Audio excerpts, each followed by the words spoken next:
Nah, inilah latihan kita, insya Allah masih ada 2 pekan ke depan. Jadi mudah-mudahan selama latihan ini kita dimuliakan oleh Allah, diberi kekuatan menjadi orang baik.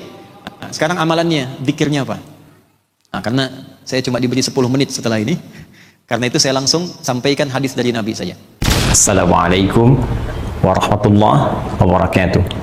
Saudara-saudariku, semoga video ini menemui kita semua dalam keadaan yang sehat, giat dan semangat untuk menunaikan ibadah, dan selalu optimis untuk menjadi pribadi yang lebih baik sampai kita berpulang kepada Allah Subhanahu wa Ta'ala. Inna anzalnahu fi Lailatul Qadar. Wa ma adraka ma Lailatul Qadar. Lailatul Qadri khairum min alfi syahr. Ini adalah ayat yang menunjukkan keutamaan Al-Quran yang merubah setiap keadaan menjadi lebih baik. Al-Quran turun di satu malam, malamnya berubah penuh pahala. Al-Quran turun lewat malaikat Jibril, malaikatnya berubah jadi Sayyidul Malaikah, pemimpin para malaikat. Al-Quran diturunkan melalui Rasulullah SAW, beliau menjadi Sayyidul Anbiya wal Mursalin. Al-Quran turun di Mekah, Mekahnya mubarakah. Al-Quran turun di Madinah, Madinahnya munawwarah. Maka tidak ada tempat yang di dalamnya dibacakan, ditilawahi, dan diamalkan Al-Quran kecuali tempatnya berkah dalam kebaikan. Jadi bila tadi kita berkata, amin, tempat ini berkah, maka hidupkan salah satunya dengan cahaya Al-Quran, baik itu digunakan dalam salat ataupun dalam aktivitas kebaikan kehidupan kita. Hadirin sekalian, tolong bedakan ada muharram, ada haram, ada al-muharram, ada muhrim, ada ihram. Beda. Muharram, segala yang diharamkan. Mencuri muharram, menipu muharram, mencela, merendahkan orang itu muharram. Segala yang diharamkan, yang dilarang itu disebut dengan muharram. Hukumnya disebut dengan haram. Orang yang berupaya menanggalkan segala hal yang dilarang disebut muhrim. Pakaiannya haram. Oleh karena itu dalam umrah dan haji ketika menggunakan pakaian ihram, dia berkomitmen untuk menanggalkan dan meninggalkan segala yang dilarang Allah sejak saat itu sampai dia selesai menunaikan ibadahnya. Kalau kita ingin mengganti waktu untuk meninggalkan segala yang dilarang, dan kita ingin berusaha menjadi lebih baik, rumus hadisnya di riwayat Al-Bukhari Kitabul Iman, meninggalkan segala yang tidak baik menjadi baik, itulah hijrah. Kalau kita ingin masuk ke dalamnya dengan sifat disebut dengan hijriyah, maka kalau ingin memulai hijrah, pesan dari nabinya sederhana, tinggalkan kebiasaan-kebiasaan yang dilarang, yang hukumnya haram. Maka rumusnya dalam bahasa Arab, salah satunya tambahkan alif lam pada kata itu. Muharram tambah alif lam menjadi al-muharram. Bulan pertama dalam kalender hijrah disebut bulan al-muharram. Untuk memberi pesan bahwa jika kita ingin mengawali tahun dengan baik, menjadi orang lebih baik, usahanya baik, semua pekerjaannya baik, maka mulailah berlatih dengan meninggalkan segala yang dilarang oleh Allah Subhanahu wa Ta'ala. Bahkan, ini tolong dicatat ya, zaman jahiliyah saja, makna al-muharram sudah dipraktekkan sebelum datangnya Islam. Sudah viral di kalangan jahiliyah, ada 4 bulan. Pesan dari nabi-nabi sebelumnya disampaikan lewat lisan, sehingga sampai ke masyarakat lingkungan nabi. Kalau tiba 4 bulan ini, maka semua menjaga diri dari perbuatan yang terlarang. Kalau sudah ada 4 bulan ini, itu perang bisa libur, Pak. Mencela itu libur. Menyakiti itu libur. Tidak boleh ada perang. Untuk menghormati 4 bulan ini. Dalam hadis disampaikan riwayat Ibnu Abbas radhiyallahu taala anhuma dari Nabi sallallahu alaihi wasallam, 3 mutawaliyat, 3 berurutan, yang 1 terpisah. Dzulqa'dah bulan 11, Dzulhijjah bulan 12, Al-Muharram bulan pertama, 11, 12 bulan 1. Dan Rajabun Mudhar ma baina Jumada wa Sya'ban. Bulan Rajab antara bulan 6 dan bulan ke-8. Jumada dan Sya'ban. 4 bulan ini. Dan ini ditetapkan dalam kalender Islam, langsung Allah yang melegalkan. Turun ketetapan Allah, Quran surah 9 ayat 36. Inna iddatash syuhuri 'inda Allah 12 syahran fi kitabillah yauma khalaqas samawati wal arda minha arba'atun hurum. Dzalika ad-dinul qayyim fala tadhlimu fihinna anfusakum. Al-ayat. Pakai inna tuh. Kalau yang ngaji di pesantren, kita hafal itu ya. Di ilmu nahwu, inna harfu nasbin wa taukidin tansibul isma wa tarfa'ul khabara mabniyun 'ala al-fathi la mahalla lahu min al-i'rabi. Inna itu huruf taukid dan nasab. Kalau difungsi kalimat, menjadikan kalimat setelahnya harakat fathah. Kalau jama' mudzakkar salim dia pakai ya, muannats salim pakai kasrah, ujungnya harakatnya kasrah i. Ya kan? Tapi di ilmu balaghah saat masuk kita ke fiqhul lughah, ma'anil huruf, maka nasab itu artinya nasaba rajulu asahu fil ardi. Seseorang tancapkan dengan kuat tongkatnya di bumi tidak goyah. Nasab itu berfungsi menancapkan informasi dalam jiwa dan jangan goyah sedikit pun. Inna iddatash syuhur, kata Allah, tancapkan informasi dalam jiwamu yang paling dalam. Jangan pernah goyah. Jaga, kuatkan itu. Sejak aku mencipta langit dan bumi telah kutetapkan 1 tahun 12 bulan. Yauma khalaqas samawati wal ard. Dari 12 bulan ini setahun, minha arba'atun hurum. Ada 4 bulan terhormat. 4 bulan ini terhormat di sisi Allah. Jadi mesti dijaga kehormatannya, penjagaan kehormatan ini untuk menjaga kehormatan kita. Karena kita ini lahirnya terhormat. Ya. Kita makhluk, Allah khaliq. Wa idh qala rabbuka lil malaikati inni khaliqum basyara. Satu-satunya Tuhan yang menyebut dirinya khaliq dalam kitab sucinya hanyalah Allah. Quran surah 15 ayat 28. Inni khaliq. Kita yang tercipta disebut makhluk. Karakter kita, bawaan kita disebut akhlak. Wa innaka la'ala khuluqin azim di surat Al-Qalam. Tunggalnya khuluq. Jadi makhluk, sifatnya akhlak, tunggalnya khuluq, penciptanya khaliq. Nah, semua yang melekat pada akhlak itu saat diciptakan semua kita mulia. Terhormat. Misal, maaf ya, mata ini diciptakan dengan mulia. Karena mulia dan terhormat, maka tidak boleh digunakan untuk melihat yang tidak baik. Itulah sebabnya muncul hukum haram dari kata hurmah, seakar dengan kata hurmah. Dilarang supaya tidak hilang kehormatannya. Maka muncul larangan, jangan lihat aurat begini, jangan lihat yang seperti ini. Sebab saat melihat, runtuh kehormatan kita di hadapan Allah. Kenapa lisan dilarang berdusta? Wailul lil mukadzibin. Kenapa dilarang mencela? La yasra qaumin qaum. Kenapa dilarang ghibah? La yaghtab ba'dukum ba'dha. Karena saat lisan ini mencela, kehormatan kita akan hilang. Ini kehormatan yang melekat pada seseorang disebut dengan takrim. Sifat yang melekat kalau sudah ada sampai dibawa pulang namanya karamah. Itu yang melekat pada diri kita. Itulah yang dimaksud Quran surah 17 ayat 70. Walaqad karramna bani Adam. Wa hamalnahum fil barri wal bahr. Wa razaqnahum minat thayyibat. Wa faddalnahum ala kathirin mimman khalaqna tafdila. Pakai dengan lam dan qad. Lamnya taukid, qadnya tahqiq. Aku pastikan dan aku jamin, kata Allah, saat anak cucu Adam siapapun diciptakan, dalam penciptaannya melekat kemuliaan pada seluruh bagian tubuhnya. Jadi bukan hanya fisiknya yang sempurna. Quran surah 95 ayat 4, laqad khalaqnal insana fi ahsani taqwim. Itu fisiknya, ujung kepala sampai ujung kaki. Fungsi yang melekat pada fisik ini mulia sifatnya. Semua mulia. Saking mulianya, kata Allah, rizkinya pun harus mencari yang baik. Karena itu dilarang menipu, dilarang nyogok, dilarang korupsi. Kenapa? Karena ini makhluk mulia, tidak boleh hilang kehormatannya.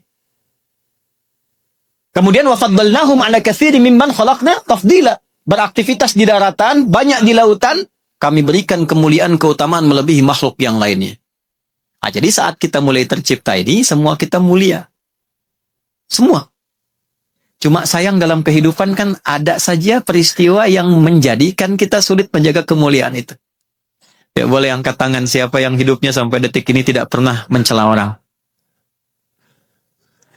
Hah? Ada yang sampai hari ini tidak pernah melihat maksiat, matanya boleh angkat tangan. Tidak ada. Ada yang tidak pernah berprasangka buruk sampai hari ini? Tidak ada. Ada saja kan? Nah, untuk mengevaluasi itu, ada harian, ada pekanan, ada bulanan, ada tahunan. Harian itu sholat 5 waktu. As-sholawatu ila sholawat kafaratun lima bainahunna malam takunil kabair. Sholat satu ke sholat lainnya otomatis yang kecil-kecil gugur sepanjang dosa besar. Sepanjang bukan dosa besar. Pekanan Jumat. Wal jumu'atu ilal jumu'ati. Jumat ke Jumat otomatis menggugurkan dosa-dosa kecil. Jadi kalau nggak berangkat Jumatan, rugi itu. Dosa kecilnya belum hilang, apalagi yang besarnya. Ya? Yang nggak punya dosa boleh angkat tangan nih. Ada yang dosanya sedikit. Saya mau tanya nih. Nabi Adam ketika diizinkan berbuat salah itu kesalahannya berapa? 1 kan? Makan buah larangan kan? Coba, Nabi Adam, bapak moyang kita, salahnya 1, keluar dari surga. Antum salah banyak, pengen masuk. Bayang ya? Nah, tapi memang karena Allah Rahman dan Rahim, dan Nabi kita itu begitu rohama sifatnya, sehingga kalimat Rahman dan Rahim ini menjadikan semua umatnya Nabi Muhammad khususnya tidak boleh pulang kepada Allah kecuali diberikan jalan untuk membersihkan dirinya dari dosa. Itulah indahnya. Karena itulah Nabi selalu meminta kepada kita setiap pekerjaan sertakan kalimat Rahman dan Rahim ini. Kullu amrin dzibalin la yubda fi bismillahirrahmanirrahim fahuwa abtar. Makan bismillahirrahmanirrahim. Menulis bismillahirrahmanirrahim. Makan, minum bismillahirrahmanirrahim. Berpakaian. Itu kalau nggak dibaca akan hilang keberkahan itu. Di antara keberkahan itu menjaga kita dari perbuatan maksiat. Ada orang korupsi pakai bismillahirrahmanirrahim. Minum bir, whisky pakai bismillah. Kan nggak ada. Nah, kalimat bismillah itu berkahnya salah satunya menjaga seseorang dari perbuatan maksiat. Selain merubah pekerjaan bernilai pahala. Hasanah namanya. Nah, kita mengevaluasi, nanti ada pekanaan, ada bulanan. Dari tahunan sampai ketemu Ramadan, ada 4 bulan yang khusus, yaitu 3 terangkai, bulan 11, 12, dan bulan pertama. Dan sekarang termasuk di dalamnya masih bulan Al-Muharram. Jadi saya ingin mengingatkan bahwa, mohon izin untuk diri kami dan kita semua, jaga kehormatan bulan ini, dan tolong gunakan untuk melatih diri menjadi lebih baik. Itu fungsi bulan ini. Jadi kalau bisa sekarang masih pertengahan, besok misalnya latihan sepekan, jangan banyak-banyak dulu. Besok latihan mata dulu sepekan. Atau 3 hari saja dulu lah. Tidak boleh melihat yang haram-haram. Ya. Nanti setelah dari mata turun ke, jangan langsung ke hati. Ke mulut dulu. Mata langsung ke hati, turun ke lisan. Hari ke-4 sampai ke-6, lisannya jaga dari cakap yang tak baik. Mau marah? Diajak gibah? Tahan. Nanti kalau sudah nyambung sepekan ada gabungan mata dengan lisan. Lihat YouTube, mau lihat kajian yang nampak maksiat. Mata langsung berpaling, ghaddul basar. Qul lil mu'minina yaghuddu min absarihim. Palingkan. Nah, itu latihannya sudah betul. Lisannya istighfar, wasari'u ila maghfirah. Astagfirullah. Udah bisa istighfar. Walaupun awal-awal kadang lambat dulu tuh. Astagfirullah. Istighfar tapi masih dilihat tuh. Nah, ini bulan itu. Bulan berlatih. Suami istri berlatih. Anak berlatih. Berlatih doa untuk orang tua. Berlatih mendoakan istri. Antum kalau keluar kerja, berapa kali mendoakan istri? Istri keluar berapa kali kemudian didoakan? Demikian sebaliknya. Nah, inilah bulan untuk merubah kita menjadi lebih baik. Kata Ibnu Abbas radhiyallahu taala anhuma, beliau turjumanil Quran, legasi penafsir Qurannya dari Nabi. Karena ini bulan mulia, bulan terhormat, maka orang yang sengaja berbuat maksiat di bulan ini, dosanya 2 kali lipat dibanding hari biasa. Ini Muharram. Ya, nah kalau benar latihannya, maka berubahlah kita menjadi orang baik. Nah, itulah inti Islam. Jadi kalau orang sudah berislam itu pasti baik. Itu kalimat Qur'annya begitu. Kalau orang sudah berislam, pasti lurus hidupnya, pasti baik jalannya. Jadi kalau Anda mengaku muslim, lisannya tidak baik, maka Islamnya dipertanyakan. Kalau mengaku muslim, maaf, kakinya melangkah pada yang tidak baik, Islamnya dipertanyakan. Itulah yang dimaksudkan Quran surah 9 ayat 36. Inna iddatash syuhuri 'indallahi 12 syahran fi kitabillah yauma khalaqas samawati wal arda minha arba'atun hurum. Perhatikan. Dzalikad dinul qayyim. Itulah ketentuan din yang lurus. Nah, jadi kalau din kita apa? Islam. Quran surah 3 ayat 19. Inna dina indallahil Islam. Seseorang yang mengatakan Islam namanya Muslim. Jadi kalau orang itu Muslim, agamanya Islam, dia mesti lurus hidupnya. Bicaranya lurus. Pandangannya lurus pada kebenaran yang hak, yang hanif. Telinganya lurus mendengar yang baik-baik. Jangan zolimi bagian tubuh kita. Kata Allah begitu. Ini telinga diciptakan mendengar yang baik. Jangan zolimi telinga untuk mendengar yang tidak baik. Fala tazlimu fihinna anfusakum. Jangan berbuat zalim. Nah, inilah latihan kita, insya Allah masih ada 2 pekan ke depan. Jadi mudah-mudahan selama latihan ini kita dimuliakan oleh Allah, diberi kekuatan menjadi orang baik. Nah, sekarang amalannya, zikirnya apa? Nah, karena saya cuma diberi 10 menit setelah ini, karena itu saya langsung sampaikan hadis dari Nabi saya. Nabi pernah ditanya oleh sahabat, riwayatnya dari riwayat Muslim dari sahabat Abu Hurairah radhiyallahu taala anhu, su'ila ay an-nabiyyu sallallahu alaihi wasallam, Nabi sallallahu alaihi wasallam pernah ditanya, ayyus salati afdal ba'da maktubati ya Rasulullah. Ya Rasulullah, salat apa yang paling utama setelah salat yang 5 waktu? Wa ayyus siyami afdal ba'da syahri Ramadan, dan puasa apa yang utama setelah puasa Ramadan? Maka Nabi sallallahu alaihi wasallam menjawab, perhatikan kalimatnya, afdalus salati ba'da al-maktubati as-salatu fi jawfil laili. Salat yang paling istimewa setelah salat 5 waktu itu di hadapan Allah adalah salat malam, tahajud. Ya, kata para ulama di tafsir hadisnya, kenapa jadi istimewa? Karena yang pertama, salat malam itu ditunaikan dalam keadaan sunyi sehingga potensi riyanya berkurang. Kalau siang banyak yang lihat, belum datang jamaah Jumat khusyuk sekali. Biasa. Nanti datang lagi jamaah lebih banyak, tambah khusyuk. Karena yang lihat banyak. Bising. Sentuhan ke hatinya sedikit. Salat malam, belum tentu orang lihat. Hubungan kita langsung dengan Allah, hati kita lebih tertata. Inna nasyi'atal laili hiya ashaddu wat'a wa aqwamu qila. Quran surah 73 ayat 6. Lebih menyentuh kepada jiwa. Nah, yang kedua, poin ini intinya. Ya Rasulullah, puasa apa yang paling utama setelah Ramadan? Kata Nabi, kalimatnya, siyamu syahrullahil muharram. Puasa yang ditunaikan di bulan Al-Muharram. Jadi amalannya, ijazahnya langsung dari Nabi, rumusnya, kalau ingin berubah jadi baik, melatih bagian tubuh kita dari kepala sampai kaki jadi baik, maka banyak-banyak puasa di bulan Al-Muharram ini. Tanggal 10 sudah lewat, 9, 11 sudah selesai, boleh besok puasa, boleh. Kalau ingin tunggu Senin supaya ingin memulai, boleh. Berhenti dulu Selasa, Rabu, Kamis puasa lagi, boleh. Besok ada Ayyamul Bid, kita mau puasa, boleh. Boleh perbanyak, Senin, Selasa puasa, Rabu istirahat, Kamis puasa, boleh. Mau puasa Daud, tapi diniatkan di bulan Al-Muharram, boleh. Ingat, cuma puasa Daud ya, salat Daud tak ada. Subuh salat, zuhur tidak, asar salat, maghrib tidak, itu tak ada ya. Nah, puasa. Jadi kita perbanyak, tapi niatnya, ingat, niatnya puasa Al-Muharram untuk memperbaiki diri kita. Kenapa puasa?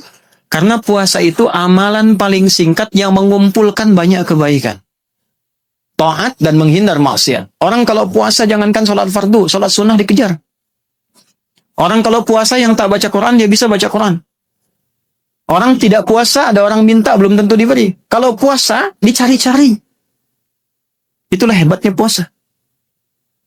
Puasa mencegah maksiat. Orang puasa itu, mohon maaf, semua perbuatan maksiat pasti ditahan. Walaupun motivasi awalnya takut batal puasa.